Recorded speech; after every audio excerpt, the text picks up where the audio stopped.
त सिंधी अनमोल रतन जी हिन यात्रा में असां शामिल कंदासीं असांजा हिकिड़ा ॿिया सिंधी समाज जा सच्चा मोती, असांजा हॉनरेबल दादा हरीश रूपानी जी, जेके तव्हांखे ॿुधायो उल्हासनगर में जुड़िया आहिनि।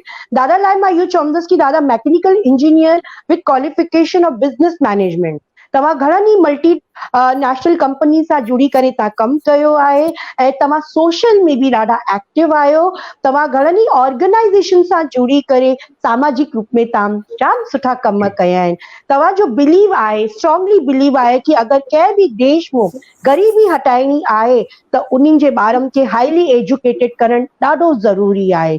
ऐं तव्हां सुंदर सेवक सभा जे अंतर्गत डिज़र्विंग स्टूडेंट्स खे अगरि ॿाहिरि वञी यूएसए या किथे ॿाहिरि वञी पढ़ाई करणी हुजे त तव्हां बैंक में उन्हनि खे लोन वठण जे लाइ ऐं एजुकेशन लोन जे लाइ, करियर गाइडेंस जे लाइ तव्हां प्रोग्राम रेगुलर रूप सां कंदा रहंदा आहियो। ऐं घणा ई तव्हांजा कम आहिनि जेके असां तव्हांजी ज़बानी ॼाणणु चाहींदासीं। वरी हिकु दफ़ो दिलि जी गहराई सां स्वागत आहे ऑनरेबल हरीश रूपानी जी जो। जय झूलेलाल दादा। जय झूलेलाल, धन्यवाद। हाणे असां ॼाणणु था चाहियूं तव्हांजा सच्चा कम ऐं तव्हांजे बारे में। दादा तव्हां ॻाल्हायो। जीअं तव्हां ॿुधायो, असांजो मेन मक़सदु हो, असां 4-6 दोस्त गॾियासीं अॼुकल्ह 15 साल पहिरीं। त असां इहो ॾिठोसीं त असांजा जेके सिंधी ॿार आहिनि, शागिर्द आहिनि, छोकिरा छोकिरियूं ॾाढा होशियारु आहिनि, पर हू 10हें दर्जे खां मथे, 12हें दर्जे खां मथे, HSC खां मथे वञनि ई नथा।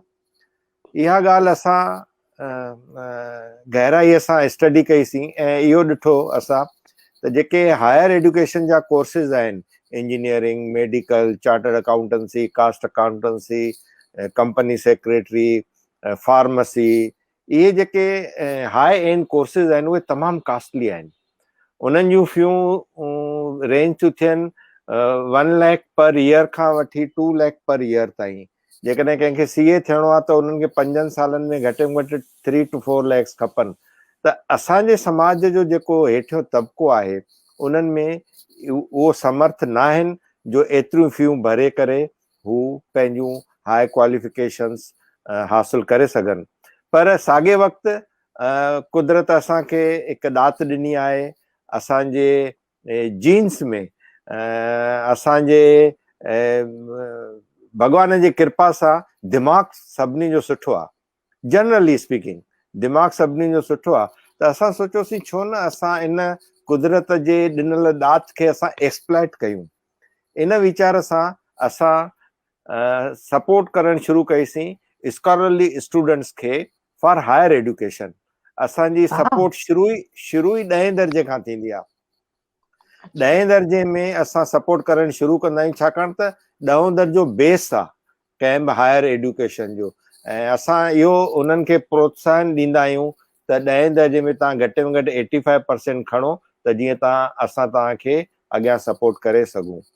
इन ॻाल्हि जो ॾाढो सुठो असरु थियो। असां शुरू कयोसीं 15 स्टूडेंट्स खां ऐं लास्ट ईयर असां 1100 स्टूडेंट्स खे लॻभॻि ₹1.25 करोड़ ॾेई करे उन्हनि खे असां हायर एजुकेशन में अॻियां कयो आहे। हेल ताईं हिननि 10-11 सालनि में असांजा घटि में घटि 600 स्टूडेंट्स ग्रेजुएट थी विया आहिनि। उहे इंजीनियर्स थिया आहिनि, चार्टर्ड अकाउंटेंट्स थिया आहिनि, कास्ट अकाउंटेंट्स थिया आहिनि, फार्मासिस्ट थिया आहिनि। जेके बि job oriented high and courses आहिनि असां उन्हनि खे सपोर्ट कंदा आहियूं। हाणे उहा सपोर्ट एतिरी कंदा आहियूं जेतिरी उन्हनि खे घुर्ज आहे। असां वटि फिक्स कोन्हे भाई 50,000 for engineering, 1 lakh for medical. हुननि खे जेतिरी घुर्ज आहे असां उन्हनि जी घुर्ज पूरी कंदा आहियूं। हिकु मिसाल ॾियां तव्हांखे, जेकॾहिं कोई इंजीनियरिंग जो ॿारु अचे थो ऐं हुनजी फी ₹1,00,000 आहे, हो अची चवंदो, हुनजा माइट अची चवंदा असां वटि 50,000 आहिनि, 50,000 कोन्हनि असांखे, त असां हुननि खे 50,000 जी सपोर्ट कंदासीं। पर जेकॾहिं हुननि चयो असां वटि 90,000 आहिनि, 10,000 जी खोट त असां हुननि खे 10,000 ॾींदासीं। कॉन्ट्रास्ट में के ईंदा आहिनि त असांखे इंजीनियरिंग करणी आहे, असांखे पाई बि कोन्हे, त असां उन्हनि खे 4 साल इंजीनियरिंग कराईंदा आहियूं। असां वटि केतिरा ॿार आहिनि जेके विडो वार्ड्स आहिनि, उन्हनि खे कमाइण वारो पीउ कोन्हे, आर्फन्स आहिनि, यतीम आहिनि, पर ॾाढा होशियार आहिनि। त असां उन्हनि खे ईअं छॾे कोन ॾींदासीं भाई तो वटि कुझु कोन्हे, त असां तोखे सपोर्ट न कंदासीं। असांजा केतिरा स्टूडेंट्स MBBS करे डॉक्टर्स थिया आहिनि, हाणे MD बि कनि वेठा। असांजा घटि में घटि 10-11 स्टूडेंट्स US में MS करे उते जॉब खे लॻी विया आहिनि। ऐं वॾी ख़ुशीअ जी ॻाल्हि इहा आहे जो जिन कमाइण शुरू कयो आहे उन्हनि असांखे वॉलंटरीली पैसा वापसि करण शुरू कया आहिनि। इहा असांखे वॾी सपोर्ट आहे। असांजो घटि में घटि 20 to 25% जेको असांजो आउट गो आहे उहो असांखे स्टूडेंट्स वटां ई ईंदो आहे। असांजो एम इहो आहे त नेक्स्ट 5-6 इयर्स में असांजो घटि में घटि 70% स्टूडेंट्स वटां अचणु खपे। ऐं स्टूडेंट्स ॾाढो विलिंग आहिनि ऐं इहा असांजी जेका सपोर्ट सिस्टम आहे इहो तमामु कामयाबु वियो आहे। हिन प्रोग्राम ज़रिए मां सभिनी Sindhi all those who matter in the society, maybe with money, maybe social work, त इहो तमामु ज़रूरी आहे त सिंधियुनि मां जेकॾहिं ग़रीबी असांखे दूर करणी आहे त उन जे लाइ हिकु हायर एजुकेशन हिकु तमामु सुठो ज़रियो आहे। इन में गेस्टेशन पीरियड तमामु वॾो आहे।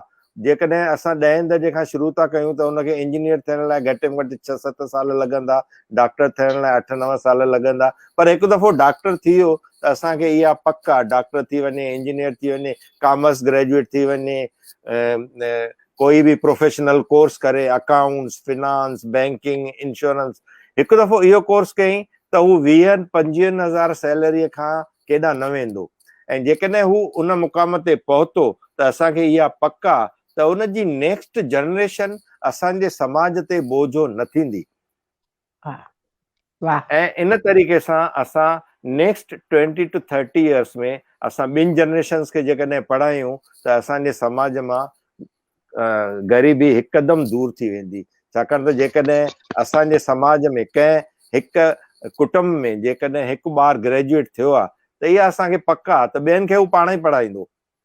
हू छोकिरो हुजे, छोकिरी हुजे, जेकॾहिं न्याणी आहे त असांखे उन वटां पैसा मिलण में तकलीफ़ थींदी आहे। असां उन्हनि खां घुरंदा न आहियूं।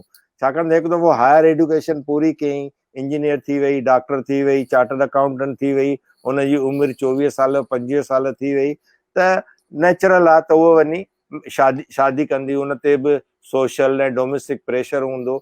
ऐं जेकॾहिं न्याणी शादी करे थी वञे त असां उन्हनि खां पैसा न घुरंदा आहियूं। पर केतिरियूं जेके आहिनि न्याणियूं से कमाए करे पाण ई असांखे वॉलंटरीली ॾींदियूं आहिनि। जेके न ॾींदा आहिनि असां उन्हनि खे सम्झंदा आहियूं भई असां उन्हनि खे मैरिज में हेल्प कई। असांजे समाज में केतिरो रवाज आहे भई न्याणियुनि खे शादीअ में मदद कंदा आहियूं त असां शादीअ में मदद न करे असां एजुकेशन में मदद कंदा आहियूं। उनखे घर सुठो मिलंदो, ॿारनि खे पढ़ाए सघंदी ऐं असांजी जेका नेक्स्ट जनरेशन आहे उहा ग़रीबीअ मां हिकदमि दूर थी वेंदी। वरी कॾहिं समाज में कंहिंजे साम्हूं हथ न टंगींदा। इहो असांजी प्लान आहे। इट इज़ गोइंग वेरी वेल। ऐं असांखे सिंधी समाज जे केतिरा ई जेके दानवीर आहिनि असांखे सुठी सपोर्ट मिलंदी आहे। दुबई मां, हांगकांग मां ऐं भारत जे केतिरनि ई शहरनि में जेके जिन खे इहो प्रोग्राम वणियो आहे। ऐं मां तव्हांखे हिकु सिट इहा चवां त हेल ताईं असांखे पैसे जी तकलीफ़ न थी आहे। वाह, ॾाढी वॾी ॻाल्हि आहे। ऐं असां वटि इहो रिकॉर्ड आहे त कंहिं ॿार खे असां वटि पैसा कोन्हनि उनखे वापसि मोकिलियूं, इहो कॾहिं न थियो आहे। असांजो कमु इहो आहे जेकॾहिं ॿारु आयो आहे त असां उनजे लाइ पैसा अरेंज कयूं। इहो असांजो कमु आहे। असांजो कमु इहो न आहे। सुठे कम में दादा, सुठे कम में भॻवान बि साथ ॾींदो आहे। तव्हां सभिनी जे सुठे कम में मालिक जो तव्हांजे मथां ॾाढो वॾो आशीर्वाद आहे। सही आहे। असांखे बि संतनि जो आशीर्वाद आहे। स्वामी शांति प्रकाश आश्रम सर्वानंद हॉस्पिटल में ई हलाईंदा आहियूं। जेको असां जंहिं जॻह तां असां हलाईंदा आहियूं उनजो नालो ई स्वामी सर्वानंद हॉस्पिटल आहे। त संतनि जी महिर आहे। दानवीर ॾींदा आहिनि पैसा, घुर्जाऊ आहिनि। असां त ख़ाली हिकिड़ो ज़रियो आहियूं। वाह वाह वाह। दादा घणा साल अॻु में हे शुरू कयो अथव तव्हां? हे असां 15 साल थी विया आहिनि असांखे। 15 साल। ब्यूटीफुल। ऐं घणा ॼणा तव्हांजे हिन ऑर्गेनाइजेशन में घणा ॼणा मिली करे तव्हां ट्रस्टी आहियो? जेकी ऑर्गेनाइजेशन आहे असांजा 16 ट्रस्टी आहिनि। उन मां 13 इंजीनियर आहियूं असां। 13 इंजीनियर आहियो? पाण हाँ संदसि ऐं तव्हां एतिरा एजुकेटेड आहियो सभु ॼणा, पर यस एजुकेशन हाँ जी वैल्यू तव्हां खां वधीक केरु थो ॼाणे सघे। हाँ जी ऐं जी ही जी त सिर्फ़ु मां तव्हांखे एडुकेशन जो ॿुधायो। असां वटि 75 बेडेड हॉस्पिटल आहे, स्वामी सर्वानंद हॉस्पिटल, जेका तमामु मशहूरु आहे हिन एरिया में, तमामु वॾे में वॾी हॉस्पिटल आहे ऐं सस्ते में सस्ती हॉस्पिटल आहे। छाकाणि असां जेका इहा हलाईंदा आहियूं उहा नो लॉस नो प्रॉफिट बेसिस ते हलाईंदा आहियूं। त असां अच्छा तमामु फ़ख्र सां चवंदा आहियूं त असांजूं जेके चार्जिस आहिनि, those are 1/3 of the market. ऐं उन खां ओहो पोइ बि असां जेको घुर्जा हूंदो आहे उनखे कंसेशन ॾींदा आहियूं। जी दादा। त इहो असांजो तव्हां मेडिकल खेत्र आहे जी दादा, ही ऐं एडुकेशन कोविड खेत्र। टाइम ते तव्हां जी हॉस्पिटल कुझु सिंधी गरीबनि खे काई मदद करे रही आहे? असांजी हॉस्पिटल सिंधी ग़रीबनि खे 12 ई महीना मदद कंदी आहे। असांजी हॉस्पिटल जो चैरिटी अकाउंट घटि में घटि 35-40 लैक्स पर ईयर हूंदो आहे। हर महीने 3 to 4 लैक्स असां कंसेशन ॾींदा आहियूं।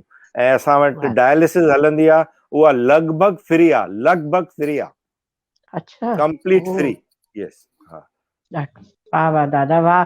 मतलब मां त चवां थी कि मां त हिकु सचे सिंधू रतन जेके चइबो आहे, उहो सच्चा सिंधू जेके रतन थींदा आहिनि, मां ॾाढा घटि ॾिठा आहिनि। कम त घणनि ई स्टूडेंट कया आहिनि दादा। एॾो सुठो थो लॻे ॿुधी करे कि उहे वाकई असांजी में तव्हां जीअं ख़ुदि जी जी जी दादा। जीअं मां तव्हांखे चयो, इहो हिकु ॼणे जो कमु न आहे। असांजी सुठी टीम आहे।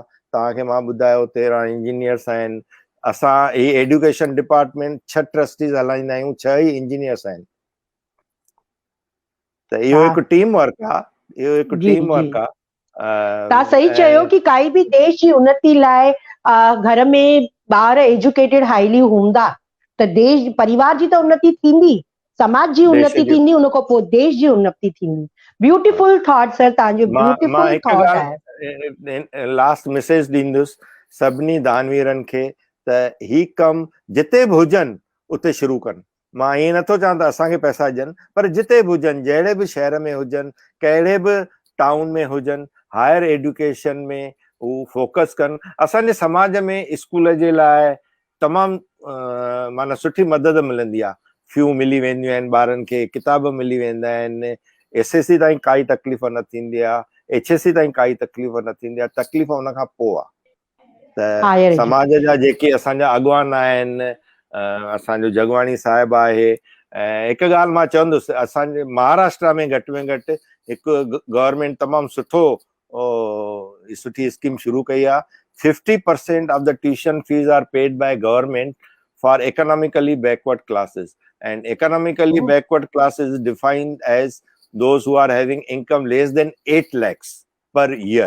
उन में सभु कवर थी वेंदा आहिनि। ठीकु आहे, त असांजो इहो त फर्ज़ तव्हां थो जेके बणिजे। गाइडलाइन ॾींदा आहियो स्टूडेंट्स खे, असां उन में असां तव्हां हे असां सभु सम्झाईंदा आहियो बिल्कुलु कि असां गवर्नमेंट जी तरफ़ों बि न सिर्फ़ु फैसिलिटीज़ आहिनि? न सिर्फ़ु सम्झाईंदा आहियूं, पर उन्हनि खे वठी ॾींदा आहियूं असां।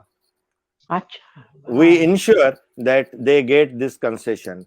त इहा हिकु तमामु गवर्नमेंट जे पारां सुठी इनिशिएटिव आहे। इहो असांजो फर्ज़ थो बणिजे त इन ॻाल्हि जो असां फ़ाइदो वठूं। जेकॾहिं अधु फी गवर्नमेंट थी ॾे ऐं अधु असां ॾियूं त there is no reason why student should not go for higher education. बिल्कुलु दादा ऐं बिल्कुलु। जेकॾहिं असां इहा फार्मूला सम्झूं त there is no reason why there will be no poor Sindhi in next 20 years। Absolutely right. त दादा एलिजिबिलिटी तव्हां ॿुधाई कि स्टूडेंट खे 85% अचणु खपनि, उन जे अलावा फैमिली जी इनकम जो बि तव्हांजो थोरो तव्हां उहो बि हा वेरिफिकेशन कंदा हूंदा न? असां कंदा आहियूं। असां पहिरीं जॾहिं एप्लीकेशन ईंदी आहे, असां ॿार जो उन जे माउ ऐं पीउ सां गॾु इंटरव्यू वठंदा आहियूं। त जीअं अच्छा माइटनि खे रियलाइज़ थिए त असां पैसा ॾियूं था, त असां उन्हनि खां कुझु घुरूं। ऐं असां घुरंदा छा आहियूं, जेकॾहिं एंट्री लेवल ते उनखे 75% आहे त असां उनखे टारगेट ॾींदा आहियूं त तुंहिंजे नेक्स्ट एग्ज़ाम में 80% अचणु खपनि, 85% अचणु खपनि। जंहिंजी 85 आहे उनखे चवंदा आहियूं तुंहिंजी 90% अचणु खपनि। ऐं असां उन्हनि खे रिवार्ड ॾींदा आहियूं। जेकॾहिं तो 85% खईं त 3000 रुपीज़ कैश रिवार्ड। BCom में जेकॾहिं तो फाइनल ईयर में जेकॾहिं तो 90% खई त 5000 रिवार्ड। असांजा केतिरा स्टूडेंट्स यूनिवर्सिटी में सेकंड थर्ड अची करे MBA करे हिकु माना लास्ट वीक जो ई ॿुधायां असां हिकु न्याणीअ खे असां MBA कराई चिनाई जे हिकु MBA कॉलेज में किंग्स लेक लास्ट वीक ई हुनखे हुनजी हालत अहिड़ी हुई जो हुनजो पीउ हिकु चांहि जे दुकान ते सर्विस कंदो तव्हां सोचे सघो था उहो छा कमाईंदा हूंदा पर इहा छोकिरी BAMS एग्ज़ाम में मुंबई यूनिवर्सिटी में थर्ड बीठी असां हुनखे गाइड करे बैंक मां लोन वठी करे बैंक जे लोन जी लिमिट 10 लख हुई 5 लख असां हुनखे ॿिए हंधा अरेंज करे हुन पंहिंजी MBA पूरी कई ऐं फ्रेंच जी हिकु बैंक में फ्रेंच जी थर्ड लार्जेस्ट बैंक जंहिंजी बैंगलोर में ब्रांच आहे उन में हुनखे प्लेसमेंट मिली आहे ऐं हुनजी मंथली सैलरी 87,000 रुपीज़ आहे। वाह ॾाढा जोर सां तारियूं वॼाइण जो मन थो करे तव्हांजी जेकी बि ऑर्गेनाइजेशन आहे सभिनी खे तव्हां सभिनी खे हिकिड़ो ट्रूली सैल्यूट आहे दादा वॉट अ वंडरफुल वर्क मतलब पीटर सर तव्हां बि एॾा सुहिणा सुहिणा जेके मोती ॻोल्हे था अचो दिलि भरिजी आयो मुंहिंजो मां चाहींदमि असांजा ऑनरेबल डॉक्टर गुरमुख जगवानी जी संदसि हिकु मिनिस्ट्री में आहिनि तव्हां खां कुझु पुछणु चाहिनि त ज़रूरु हिकु ॻाल्हि मां चवां डॉक्टर गुरमुख जगवानी असां सां फैमिलियर आहिनि असांजे सिंधु यूथ सर्किल में बि आया आहिनि असां सां गॾु आहिनि शायदि उन्हनि खे ध्यानु न हुजे बिल्कुलु साईं जी साईं बिल्कुलु ॾिसो न पहिरियों त मां हरीश भाई तव्हांजो तमामु घणो धन्यवाद थो चवां तव्हां असांजे प्रोग्राम में आयो मां तव्हां सां गॾु कमु बि कयो आहे सिंधी में पर तव्हांजे कमनि जे बारे में ॾिसो तव्हांखे त ख़बर आहे मां जॾहिं खां पॉलिटिक्स में आयो आहियां मुंहिंजो उल्हासनगर फेवरेट शहर रहियो आहे सिंधी समाज जे हिसाब सां जेके बि उल्हासनगर जा दुख दर्द मूं ॾे ईंदा आहिनि मां कोशिशि कंदो आहियां बिल्डिंग जो प्रॉब्लम हुयो ॿिया प्रॉब्लम्स हुया शुरू में त असांखे ईअं लॻंदो हो त उल्हासनगर में रुगो बिज़नेस आहे धंधो आहे बाक़ी एजुकेशन कान्हे का उन वक़्तु ईअं लॻंदो हो त जेको बि माण्हू आहे पंहिंजे पुटनि खे पढ़ाइण खां त पहिरियों दफ़ो बि लास्ट टाइम रावलानी साहिबु उतां UPSC जो एग्ज़ाम क्लियर करे IAS में पंहिंजे इंडियन डिफेंस सर्विस में जेको वेठा रावलानी साहिबु वेठा उन्हनि जो बि असां अभिनंदन कयोसीं हिन प्रोग्राम में त तॾहिं असांखे ख़बर पई त न हाणे उल्हासनगर में जेको उहो दौर हुयो उहो मटिजे पियो ऐं उहो कारण आहे तव्हां सभु तव्हां जेके संस्थाऊं आहिनि जेके एजुकेशन सां जुड़ियल आहिनि सिंधु यूथ सर्किल हुजे तव्हां हुजो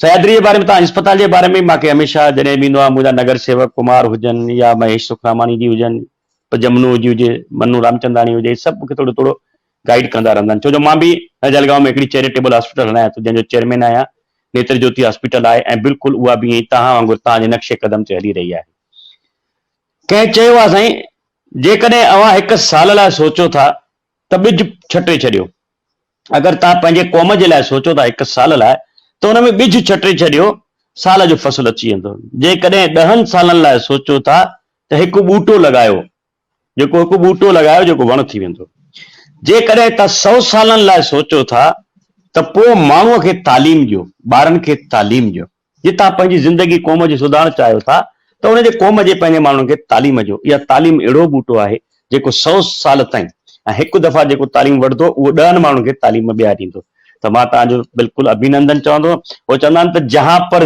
सच दया सम्मान और ईमान रहता है पीटर सर जहां पर सच दया सम्मान और ईमान रहता है वहीं जाकर वो अल्लाह और भगवान रहता है वहीं जाकर वो अल्लाह और भगवान रहता है अगर तूने निकाला है किसी के पांव का काटा अगर तूने निकाला है किसी के पांव का काटा तो ये तय है कि तेरे दिल में कोई इंसान रहता है कोई इंसान रहता है तो ये हकीकत है रूपाणी साहब जे बारे में मां एतिरो चवंदुमि हिन जे दिल में हिकिड़ो इंसान वेठो आहे हिननि पंहिंजी पढ़ाई पूरी कई पंहिंजी फील्ड में आया पंहिंजी सर्विस में आया अॼु उल्हासनगर एॾो त असांजे सिंधियुनि जे लिहाज़ खां एतिरा त असां वटि बिज़नेसमैन आहे ईगल वारो आहे असांजो उद्धव जी ऐं अनेक असांजा सिंधी जेके मूंसां गॾु मिलंदा आहिनि उल्हासनगर में एतिरा त असांजा सिंधी भाइर हींअर उन स्टेज ते अची विया आहिनि जेका स्टेज हुननि कॾहिं सोची बि न हूंदी मुंहिंजे चवण जो मक़सदु आहे त जंहिं स्टेज लाइ सोचण लाइ माण्हू सिकंदा हूंदा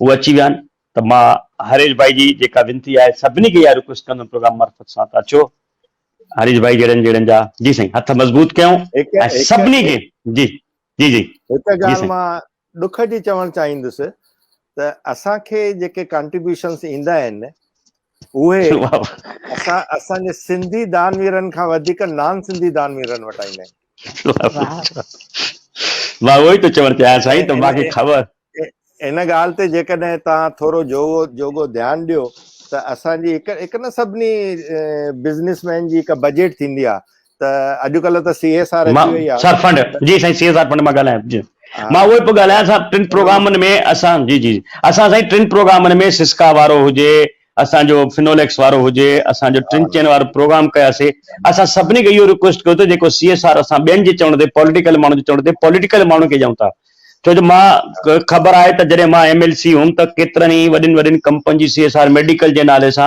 मेडिकल कैंप लॻियूं पर उन में कुझु थियो कोन मेडिकल कैंप में रुगो नाले जी लॻियूं जेको बि थियो त मां चाहींदुमि त इहे CSR फंड जेके अॼु हीरानंदाणी आहे असां हीरानंद खे बि रिक्वेस्ट कईसीं रहेजा आहे त तव्हां वटि जेके CSR फंड अचे थो उहो तव्हां असांजे सिंधी समाज खे ॾियो त असांजे समाज जी बढ़ोतरी थींदी ऐं तव्हांजो बि भॻवानु ईअं बढ़ोतरी थींदी धंधनि में पर मूंखे अफ़सोस सां चवणो थो पए बिल्कुलु अफ़सोस सां चवणो थो पए इन प्लेटफॉर्म ते त असांजो सिंधियुनि बिज़नेसमैननि जो इन पासे कोई ख़्यालु कोन्हे त मां हिन प्लेटफॉर्म सां वरी हिकु दफ़ो वेनिती कंदुमि तव्हांजी बि तरफ़ां मुंहिंजी तरफ़ां सिंधी अनमोल रतन जी तरफ़ां सभिनी मुंहिंजे सिंधी जेके उन स्टेज ते पुॼा आहिनि जिन खे CSR फंड हद खां वधीक बचे थो त थोरो घणो पंहिंजे सिंधी समाज खे घटि में घटि तव्हां अगरि महाराष्ट्र में रहो था त महाराष्ट्र जे सिंधी समाज खे ॾियो जे तव्हां अगरि यूपी में रहो था त यूपी जे सिंधी समाज खे ॾियो ईअं न सिंधी समाज खे ॾियो घटि में घटि उन से इहो तव्हां चवंदव त उनजो असर थींदो बाक़ी असां चवंदासीं त हो सम्झंदा पंहिंजे लाइ था घुरनि साईं असांजो इहो ई चवणु आहे तव्हां पंहिंजे वॾनि बिल्कुलु साईं असां अपील कई आहे अॻु में पीटर सर खे बि ख़बर आहे असां 10 प्रोग्रामनि में अपील कई आहे पर हाणे इन मुद्दे खे असां हिकिड़े ॿिए नमूने सां खणंदासीं तव्हां सां गॾु हिकिड़ी टीम ठाहींदासीं तव्हां सां हिकिड़ी टीम ठाहींदासीं उल्हासनगर में अची हिकिड़ी पाण कमेटी ठाहींदासीं ऐं पाण पर्सनली अगरि थियो त जेके महाराष्ट्र जा असांजा सिंधी इंडस्ट्रियलिस्ट आहिनि उन ॾे हलंदासीं पर्सनली उन्हनि खे रिक्वेस्ट कंदासीं त बाबा जंहिं संस्था खे खपे तव्हां ॾियो असां को पर्टिकुलर कंहिं संस्था लाइ पॉलिटिकल पार्टी लाइ कंहिंजे लाइ था चऊं पिया जेका ग़रीबनि जे लाइ सिंधी ॿारनि जे लाइ यतीमनि जे लाइ मिसकीननि जे लाइ अॼु अमर शहीद भगत कंवरराम साहिब जो कल्ह जनम ॾींहुं हो उन भगत साहिब जे कमनि खे अॻिते वधाइण लाइ जीअं भगत साहिब सॼी उमिरि जेको कमायो सभु ग़रीबनि मिसकीननि ऐं बेवाउनि खे विरायईं कॾहिं बि पंहिंजे घर हिकिड़ो रुपयो बि न खणी वियो हिकु ॻाल्हि मां चवण रहिजी वई त असां ही सिर्फ़ु उल्हासनगर जे सिंधियुनि खे ॾींदा आहियूं ईअं कोन्हे असां वटि केतिरा स्टूडेंट्स आहिनि असां हिकु मद्रास जे हिकु स्टूडेंट खे सपोर्ट कई सिंधी हो जेकॾहिं असां कॉन्संट्रेटेड आहियूं बॉम्बे में उल्हासनगर में पूना में पिंपरीअ में या मध्य प्रदेश में त जेको केरला में आहे जेको तमिलनाडु में आहे जेको बंगाल में आहे उन्हनि खे केरु सपोर्ट कंदो बिल्कुलु केतिरा स्टूडेंट्स यूपीअ मां आहिनि गुजरात मां त घणा ई आहिनि असांजा उहे कॉन्टेक्ट जे थ्रू ईंदा आहिनि बाक़ी असां पब्लिसिटी नथा करे सघूं छाकाणि त पब्लिसिटी कंदासीं त वरी जगवाणी दादा हिकिड़ो तव्हांजे लाइ सवाल आयो आहे व्यूअर्स मूं पुछनि था कि तव्हांखे तव्हांजी काई वेबसाइट आहे छा तव्हां सां कीअं कॉन्टेक्ट कंदो वञे थोरो व्यूअर्स तव्हां खां सवाल पुछनि था असांजी वेबसाइट आहे सुंदर शेवक सभा ऐं सर्वानंद हॉस्पिटल ऐं एडुकेशन जे लाइ मां तव्हांखे फोन नंबर मोकिलिया anyone is free to contact me at any time जी त अनमोल रतन जी टीम बिल्कुलु हाज़िर अथव कंहिंखे बि असांजा ऑनरेबल दादा हरीश रूपानी जी जो नंबर खपे त असांजा पीताम्बर पीटर दलवानी हुजनि या असांजा गुरमुख जगवानी हुजनि कंहिंखो बि तव्हां नंबर वठी था सघो मां चाहींदमि ऑनरेबल असांजा भारती जी हिकिड़ो मिनट सिर्फ़ु हरीश भाई मां बिल्कुलु ॾाढो जल्दी पीटर मां असांजी टीम तव्हां सां मिलंदासीं ऐं पाण हिकिड़ी अहिड़ी कमेटी ठाहींदासीं जेका पर्सनली जेके बि असांजा महाराष्ट्र जा ख़ासि करे सिस्का वारो आहे असांजो फिनोलेक्स वारो आहे असांजो हीरानंदाणी आहे असांजो रहेजा आहे ऐं असां वटि मोट सॼी लिस्ट आहे उन्हनि जी जेके बि महाराष्ट्र में असांजा सिंधी इंडस्ट्रीज़ जेके अॼु भॻवान जी दया सां बिलियनर्स में आहिनि उन्हनि हलंदासीं तव्हां एतिरो जल्दी सोचे वरितो त मां तव्हांखे हिकु टिप ॾियां असांजा केतिरा डोनर्स आहिनि जेके असांखे पैसा न ॾींदा आहिनि असां उन्हनि एप्लीकेशन्स प्रोसेस करे उन्हनि खे मोकिलींदा आहियूं चेक उहो पंहिंजे ट्रस्ट मां ॾींदा आहिनि बाक़ी सभु कमु असां कंदा आहियूं असांखे पैसा न खपनि पैसा खपनि ई कोन असां अप्रोच आहियूं बसि असां तव्हां सां गॾिजी बिल्कुलु हलंदासीं हिकु असां मां तव्हांखे इहो चवणु चाहियां थो त मां शुरूआति तव्हांजे उल्हासनगर में कंदासीं असां पहिरियों उल्हासनगर जे ॿारनि खे चवंदासीं त पंहिंजे शहर जे पंहिंजे ॿारनि जो अगरि तव्हां ख़्यालु न कंदव त केरु कंदो अचो अॻिते वधो इन सुहिणे कम में अचो बिल्कुलु तव्हां सां गॾु रहंदासीं तव्हां सां जुड़ियो तव्हांजी वॾी वॾी महिरबानी पाण में बि मिलियाऊं वरी मिलंदासीं भॻवान कंदो जल्दी मिलंदासीं, हे लॉकडाउन जा ॾींहं ख़तमु थी वेंदा, हे वबा जा ॾींहं ख़तमु थी वेंदा। जी Peter sir. Thank you doctor Gurmukh ji. मां पहिरीं त दादा हरीश रूपानी साहब जो जय झूलेलाल साईं। जय झूलेलाल साईं, मां तव्हांखे हिते ॿुधाईंदुसि, जे कंहिं ॿार खे IAS या IPS ऑफिसर ठहिणो आहे त असां वटि असांजा भाउ मिस्टर प्रताप देवानी साहब आहिनि, नागपुर में अंडर द गाइडलाइन ऑफ मोहित लतानी साहब, लोहित मतानी, लोहित मतानी साहब, लोहित, जेके हींअर ACP आहिनि न, DCP zone 3 Nagpur, DCP zone 3 आहिनि। उन्हनि जे सुपरविजन में असांजे सिंधी ॿारनि खे उते फ्री उन्हनि खे सभु सेखारींदा आहिनि। इवन स्टेइंग फ्री अथनि, कुझु बि ॿार खे को ख़र्चु न हूंदो। जे कॾहिं तव्हां वटि अहिड़ो को ॿारु आहे, उदय अकादमी जे नाले सां उहे हलाईंदा आहिनि। हिकु मैसेज आयो, असां 800 स्टूडेंट्स में सर्कुलेट कयो आहे उहो। वाह। हा उहे उन्हनि डॉक्टर गुरमुख जी उन्हनि अॼु बि फोन कयो कि भाई असांखे अञा ॿार खपनि, त महिरबानी करे सभिनी सिंधियुनि खे ॿुधायो वञे कि कंहिंखे बि इन IAS IPS ऑफिसर जे लाइ कंहिंखे बि इंट्रेस्ट हुजे, कहिड़ो बि सिंधी ॿार, त उन्हनि जो सॼो फुल लॉजिंग बोर्डिंग सभु उहो खणण लाइ तयारु आहिनि। जीअं हरीश दादा साहब एतिरा सुठा कमु करे रहिया आहिनि, त उते बि नागपुर में असांजा सिंधी भाउर सुठा कमु करे रहिया आहिनि। ईअं ई जीअं असांजो सॼे इंडिया में थियंदो वञे त केतिरो सुठो थी वञे। तव्हां UPS जी ॻाल्हि कई, असां UPS जे स्टूडेंट्स खे घणो करे सभु दिल्लीअ वेंदा आहिनि उहो स्टडी करण 2-2 साल, त असां उन्हनि खे अप टू 1 लाख रुपीस सॼे कोर्स जे लाइ ॾींदा आहियूं। जी, पर मां जी साईं, मां थोरो हिन में हिकिड़ी तव्हांखे सजेशन ॾींदुमि। जेका पीटर सर ॻाल्हि कई, त असां जीअं नागपुर सां जुड़ियल आहियूं, उदय अकेडमी सां, पीटर ऐं मां असां हुन सां जुड़ियल आहियूं, देवानी साहब सां, मतानी साहब सां। असां हुन सां हिकिड़ी प्रॉमिस करे आयासीं, घनश्याम दास कुकरिया जेके असांजा ऑनरेबल नागपुर जा आहिनि, गॾु हुया। असां इहो कयासीं हुन सां प्रॉमिस, त भई असां जल्द अज जल्द महाराष्ट्र में UPSC जे ॿारनि खे सेखारण लाइ, जीअं हुननि सेखारी आहे, भई 2 महीने जो कोर्स सेखारे, बेसिक सेखारे करे ॿार खे रवानो कजे। उनमें असांजा जेके सिंधी IPS ऑफिसर या IAS ऑफिसर आहिनि, हिन वक़्तु इंडिया में 25 खां वधीक ॿार असांजा 30 ॼणा सर्विस में आहिनि, जिन जो असां सिंधी अनमोल रतन ते इंटरव्यू वरिती चुका आहियूं। ऐं सभिनी दिलि खोले करे चयो आहे। इवें असांजो उल्हासनगर जो रावलानी साहब बि हुयो, ऐं असांजा गुजरात जा हींअर संदीप रूपेला साहब, लखनऊ में असांजो जेको भाग्या साहब हाणे जेके कलेक्टर थिया आहिनि। त मक़सदु चवण था, इहे सभिनी ॿारनि, राजाराम जी सरपस्थिति ऐं डॉक्टर रवि प्रकाश टेकवाणी जेको असांजा एक्स NCPS डायरेक्टर बि रहिया आहिनि, उन्हनि बि अमम में हिसो वरितो आहे। ऐं सॼे इनिशिएट जेको कयो आहे असांजे मतानी साहब ऐं इन्हनि सभिनी असांखे प्रॉमिस कयो त तव्हां अगरि महाराष्ट्र में, ख़ासि करे उल्हासनगर जहिड़े शहर में क्लासिस वठो ऐं अहिड़ो बंदोबस्तु कयो धर्मशाला कंहिंमें रहण जो, महीने खण जो, 2 महीने खण जो, असां सभई ऑफिसर वारे ते अची ॿारनि खे बेसिक ट्रेनिंग ॾींदासीं त कहिड़े तरीक़े सां अपीयर थीजे।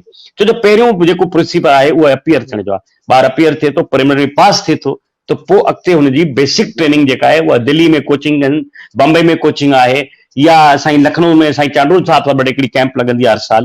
अहिड़े खोड़ कोचिंग आहिनि।